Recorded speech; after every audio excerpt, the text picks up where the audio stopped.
എന്നിൽ വസിപ്പീൻ എന്ന യേശു കർത്താവ് ആവർത്തിച്ച് പറഞ്ഞിരിക്കുന്ന ഒരു വേദഭാഗമാണ് യോഹന്നാന്റെ സുവിശേഷം 15-ാം അധ്യായം. അതിൽ യേശു കർത്താവ് പറഞ്ഞിരിക്കുന്ന മറ്റൊരു വസിപ്പത്രേ വാക്യം 9. റിമെയിൻ ഇൻ മൈ ലവ്, എൻ്റെ സ്നേഹത്തിൽ വസിപ്പീൻ. നമ്മോടുള്ള അവിടുത്തെ സ്നേഹത്തിൻ്റെ ആഴം മനസ്സിലാക്കുവാൻ കഴിഞ്ഞാൽ മാത്രമേ ആ സ്നേഹത്തിൻ്റെ മഹത്വം എത്രയെന്ന് തിരിച്ചറിഞ്ഞ് സ്നേഹത്തിൽ വസിക്കുവാൻ ഇടയാകുകയുള്ളൂ. സ്നേഹത്തിൽ വസിക്കുക എന്ന് വച്ചാൽ, ഒന്ന്, do not drift away from his love, grace and truth. അവിടുത്തെ സ്നേഹത്തിൽ നിന്നും കൃപയിൽ നിന്നും സത്യത്തിൽ നിന്നും അകന്നു പോകരുതെന്നാണ്. ഒരു സ്ഥലത്തുള്ള നിരന്തരമായ വാസം അവിടവുമായി നമ്മെ കൂടുതൽ ഇഴുകിച്ചേരുവാനും മനസ്സുഖത്തോടെ ആയിരിക്കാനും ഇടയാക്കുന്നു.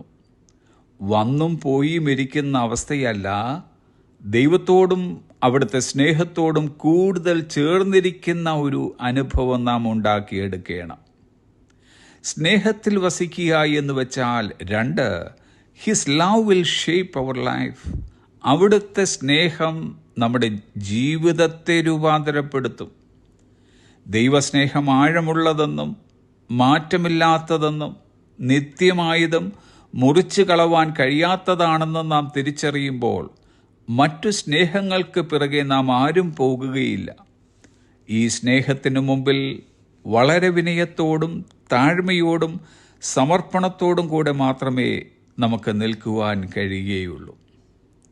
സ്നേഹത്തിൽ വസിക്കുക എന്ന് വെച്ചാൽ, 3, we can obey his commandments as a response to his love. അവൻ്റെ സ്നേഹത്തോടുള്ള പ്രതികരണമായി നമുക്ക് അവൻ്റെ കൽപ്പനകൾ അനുസരിക്കുവാൻ കഴിയും. നാം ദൈവത്തിൻ്റെ കൽപ്പനകൾ അനുസരിക്കേണ്ടിയത് നിർബന്ധത്താലല്ല, സങ്കടത്താലുമല്ല, പിറുപിറുപ്പോടെയുമല്ല, ഭയപ്പാട് നിമിത്തവുമല്ല. പകരം നാം അവനെ അനുസരിക്കുന്നത് അവനോടുള്ള സ്നേഹം നിമിത്തമായിരിക്കണം. സ്നേഹത്തിൽ വസിക്കുക എന്ന് വെച്ചാൽ, 4, to reflect his love in how we treat others. മറ്റുള്ളവരോട് പെരുമാറുമ്പോൾ അവൻ്റെ സ്നേഹം പ്രതിഫലിപ്പിക്കാൻ. ദൈവം നമ്മെ സ്നേഹിക്കുന്നത് അത് നമുക്കായിട്ട് മാത്രം സംഭരിച്ചു വയ്ക്കാനല്ല, പകരം മറ്റുള്ളവർക്ക് പകർന്നു നൽകാൻ വേണ്ടി കൂടിയാണ്.